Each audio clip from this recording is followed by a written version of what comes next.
Bonjour et bienvenue dans notre capsule Montessori du jeudi avec les Montessori 7. Je suis Anne-Laure Schneider, formatrice Montessori et maman de 5 enfants instruits en famille. Et tous les jeudis, pendant environ 5 minutes, je vous parle un peu plus en détail de la pédagogie Montessori pour vous aider à pouvoir la mettre en pratique à la maison.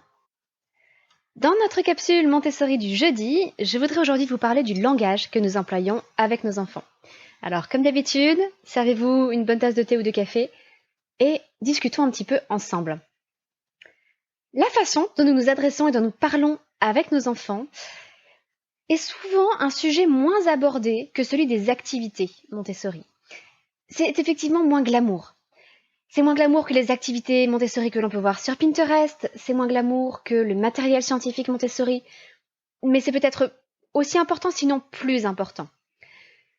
De manière générale, chaque fois que des parents ouvrent un livre d'activités Montessori sérieux, il y en a qui ont été écrits par exemple par Everman ou par Charlotte Poussin et qui sont excellents, et bien lorsque les parents tombent sur des activités de langage, des activités comme parler avec son enfant, faire des jeux de doigts, ou alors réciter ou chanter des comptines, bien les parents sont déçus. Mais ça, je connais. Ça, je le fais déjà. Quelle est la solution magique qui permet d'aller au-delà et faire en sorte que mon enfant sache lire à 3 ans? On cherche autre chose. On cherche à réinventer l'eau chaude. En fait, tous ces petits jeux, toutes ces petites activités que l'on fait spontanément avec nos enfants, parce que c'est culturel, on baigne dans cette culture de parler avec nos enfants, de chanter à nos enfants, eh bien c'est parce que cela a un effet bénéfique. Il est prouvé que lorsque les enfants souffrent d'un manque de communication avec leur entourage, s'ils ont un entourage qui se contente de prendre soin d'eux de façon purement physiologique et médicale, ils finissent par dépérir. Ils ont besoin d'un véritable contact social et de langage. Ils vont absorber notre langage pour fabriquer le leur.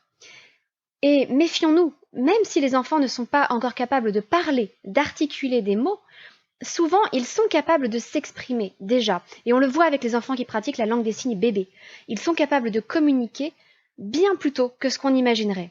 Sachez aussi que les enfants intègrent les structures grammaticales et syntaxiques de la langue bien plus tôt là aussi que ce à quoi on s'attendrait. Donc, le langage avec lequel on s'adresse à nos enfants est quelque chose de fondamental. Il est donc important d'utiliser un vocabulaire aussi riche et précis que possible pour venir enrichir le vocabulaire de l'enfant. Et il faut donc faire attention à la qualité de son propre langage. Alors, je sais que je dois moi-même me reprendre régulièrement. Nous avons tous grandi avec un certain langage associé au monde des bébés. Et parfois, il faut réussir à nous en désimprégner un petit peu. Ça n'est pas facile. Je vais vous donner 3 catégories d'exemples. Premier exemple, le parler bébé. Vous avez sans doute déjà dit à un enfant « Est-ce que tu veux aller faire dodo ?» Ou alors « Oh, tu as un bobo ?» Tout ça, ce sont des petits mots qui n'existent que pour les bébés. Jamais on dira à un adulte « Il est l'heure d'aller faire dodo ». Non, on va lui dire « Il est l'heure d'aller dormir ». Eh bien, pourquoi ne pas parler à nos enfants comme on parlerait à des adultes? Pourquoi ne pas tout de suite leur parler avec le mot juste, dormir, qui n'est absolument pas un mot compliqué, plutôt que de chercher le mot le plus mignon, à savoir dodo. Deuxième catégorie d'exemples, et ça les orthophonistes, je pense, seront tous et toutes d'accord avec moi, il faut faire très attention à ne pas parler de soi ou de l'enfant à la 3e personne, parce que ça va être très difficile pour lui ensuite d'intégrer l'usage du je et du tu. Un exemple pour clarifier les choses. « Oh, quelle jolie fleur, tu la donnes à maman ?» Au lieu de dire « Quelle jolie fleur, est-ce que tu peux me la donner ?» Employons je, me, moi quand nous parlons de nous-mêmes, plutôt que de parler à la 3e personne en disant maman ou papa. Idem quand on parle de l'enfant. Oh, mais je vois qu'Aliénor a trouvé une jolie fleur. Ou alors, oh, comme elle est jolie, Aliénor. Non, on s'adresse directement à l'enfant, on peut le dire, comme tu es jolie. Est-ce que Aliénor va aller faire dodo? Là, je combine les 2 choses à la fois. On va simplement lui dire, est-ce que tu veux aller dormir? Voilà, faites si possible aussi attention que possible à votre langage, parce que, croyez-moi, c'est un changement très facile à faire, et qui pourtant aura des conséquences énormes sur les capacités langagières de votre enfant. Dernier exemple, les noms que l'on donne aux parties intimes. Pourquoi ne pas les nommer simplement par leur vrai nom? Par exemple, pourquoi ne pas dire pour un garçon qu'il a un pénis et pour une fille qu'elle a une vulve, et pour les deux qu'ils ont un anus? Ça n'a rien de vulgaire, c'est parfaitement scientifique. Et c'est la façon dont on communiquerait avec son médecin, par exemple. Imaginez que vous parlez avec un docteur. Alors, par gêne, peut-être que vous lui direz ça brûle quand je fais pipi. Mais on peut employer d'autres mots. Ça brûle quand j'urine. Ça fait mal quand je vais à la selle. Et on peut parler de ces sujets qui peuvent nous paraître embarrassants de façon parfaitement neutre. Ça évite que les enfants ressentent notre gêne et veuillent jouer avec nous. Et c'est souvent l'origine des périodes pipi caca prout chez les petits enfants qui s'amusent à dire toutes sortes de mots un peu sales comme ça, simplement pour nous agacer, simplement pour tirer sur nos ficelles et voir les réactions que ça va susciter en nous.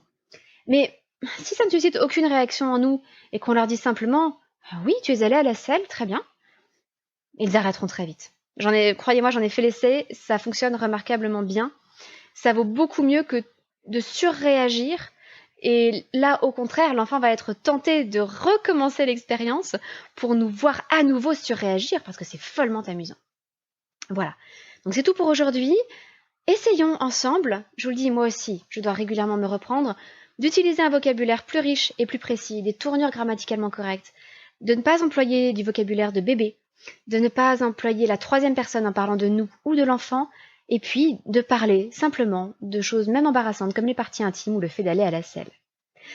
Alors si vous avez aimé cette capsule Montessori et que vous voulez avoir une chance de remporter les 2 jeux des éditions La Caverne que j'ai mis en jeu pour le lancement de ce podcast, à savoir le jeu de Mistigris Mystique, les saints de la légende dorée, et puis le jeu de cette famille Dynastie, le temps des Mérovingiens, eh bien il vous suffit d'aller mettre une note et un avis sur ce podcast, sur l'application Apple Podcast, si vous avez un appareil Apple, quel qu'il soit, ou si vous avez un PC, sur l'application iTunes que vous pouvez télécharger sur PC. Dès que nous aurons atteint 100 avis, je tirerai au sort le grand gagnant et je l'annoncerai sur ce podcast. Donc abonnez-vous aussi pour être tenu au courant au cas où vous auriez gagné. Allez, je vous souhaite une bonne journée. Votre petite sourisette, Anne-Laure.